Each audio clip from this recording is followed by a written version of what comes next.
So for those waiting for a new iPad mini with OLED, I come bearing great news because we have evidence that Apple's begun testing these, which could hint at a release right round the corner. Let's delve in. According to Weibo source Digital Chat Station, Samsung will be producing OLED panels for this iPad mini, and Apple is currently evaluating things with Samsung, essentially working out the specifics before they begin mass production. What does this mean for the release date? Well, a market research firm called Amidia says the iPad mini should be on track to get OLED in 2026. So yes, we still do have a year to go. And to make things worse for the 120Hz nerds out there, this apparently will be getting a 60Hz single stack display. For those curious, the iPad Pro right now has a dual stack display which gives you better brightness and efficiency, and that has a 120Hz refresh rate, so I know people are going to be bummed that the iPad mini is getting both a worse OLED and also no 120Hz, and unfortunately Digital Chat Station in today's report could not confirm if the iPad mini is getting a ProMotion display or not. Now I will say I am surprised Apple is using single stack displays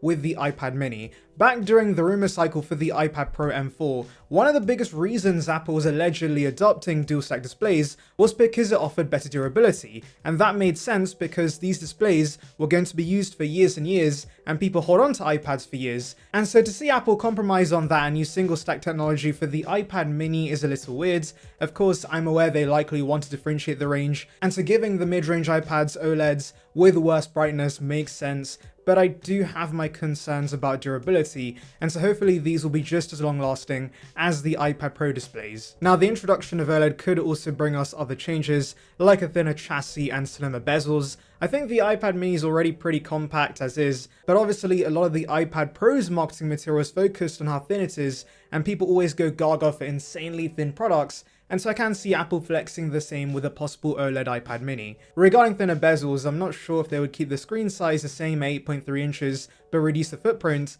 or retain the same footprint but give us a large 8.4 inch or 8.5 inch display. I think the latter would make the most sense considering the iPad mini's dimensions are perfect for the most part, and to give us a bigger display with more useful real estate. You know what else would be perfect for me? If you click that subscribe button, of course. It's free and would bring the latest about Apple right to subscription box, so please consider it. It would be appreciated. Join the saranbyte gang now. Anyway, aside from that, it is a bit early to predict other possible upgrades. Of course, we are likely going to get a new chipset, which may be the A19 Pro, since in 2026 that will be a year old, just like the A17 Pro in the Mini was a year old when that launched. And we may also get a RAM boost to 12 gigs if Apple Intelligence continues to become a bigger part of iPadOS.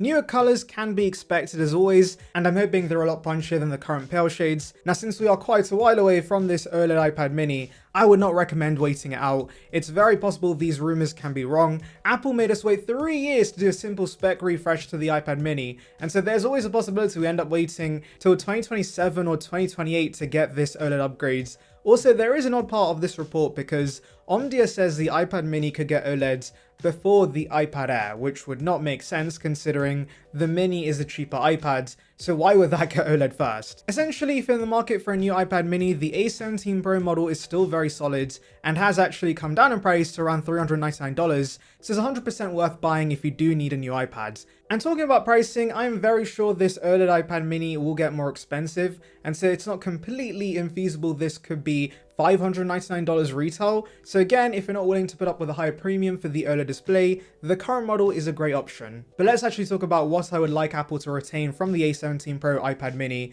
and what I would like them to change with the next model. So right now, design-wise, this is basically a smaller iPad Air, and so you get the flat edges, which I do very much like, and a minimal camera module on the back of the device. So I'm fine with Apple retaining this basic design language for the next iPad mini. I also don't need Face ID. I'm happy with Apple retaining Touch ID on the next iPad mini because it's super reliable in my experience. The display definitely is a basic LCD. I really have no complaints about it, but of course I look forward to OLED for the higher brightness and contrast ratio, and it's undoubtedly going to be a big upgrade many will notice. Performance-wise, I have nothing to complain about with the current iPad mini. A17 Pro and 8GB of RAM is plenty fast for my usage. And whilst I did mention earlier we could likely see an A19 Pro in the next model, some of you may be wanting Apple to add an M-series chipset in this instead.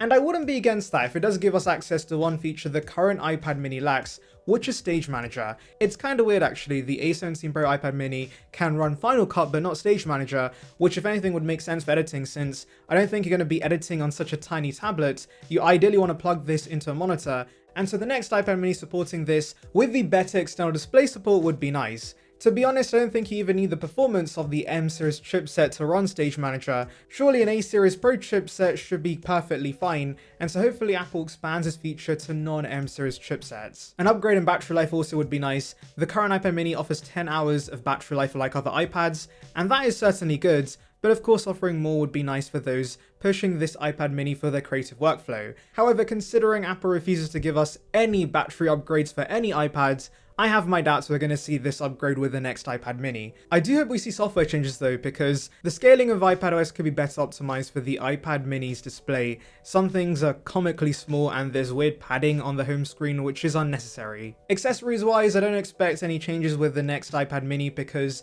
Apple Pencil Pro is still a terrific stylus, which turns your mini into a nice portable sketchpad for those into artwork, and Apple does not currently sell a keyboard for this iPad, which makes sense to be honest because it would be way too small and cramped, and this iPad isn't supposed to be a laptop replacement anyway. I think it's much better that you plug this in and use it to power a monitor and keyboards, which is why again I want to see Stage Manager support come to this iPad. The cameras also likely won't change with the next model, which is fine by me because the 12 megapixel camera on the back is basic but is fine for scanning documents, and for video calls this thing is great because you do get center stage. Like other iPads, it should follow you around the room on calls, which is pretty neat. The front facing camera is in the portrait orientation unlike other iPads, but it's not a huge issue with the mini considering lots of people use this iPad in portrait because of its size, and so I expect the next model to retain this as well. Coming to speakers on the iPad mini, I would say I'm a little spoiled by the larger iPads with their quad speakers and of course their larger chassis, and it would be nice if the iPad mini got quad speakers, but realistically that's not happening just yet. The iPad mini does not even have quad speakers, so yes, the speaker arrangement's likely going to stay the same with the next iPad mini. Connectivity was upgraded with the A17 Pro iPad mini, so you get Wi-Fi 6E, Bluetooth 5.3, and also fast USB-C ports, and I do expect the new model to probably get Wi-Fi 7, and whatever standard of Bluetooth we have then, but don't expect a Thunderbolt port. That remains a Pro exclusive. Let's quickly see what you guys are saying in the comments. So we have Mike Kane telling us, Jelly Scroll is hell. And yes, whilst Apple did reduce jelly scrolling with the A17 Pro iPad mini, it's still very much there, and that's because it's an LCD panel. So moving to OLED would completely eliminate this. And so that alone is going to be a big reason many would want an OLED display on the iPad mini. Now personally for me, the jelly scrolling did not bother me, but either way for Apple to fix this would be nice, but I'm more looking forward to the higher brightness and contrast ratio, and especially the inky blacks OLEDs usually have. Anyway, let me know your thoughts in the comments, make sure to like and subscribe for more content like this, and thank you for watching.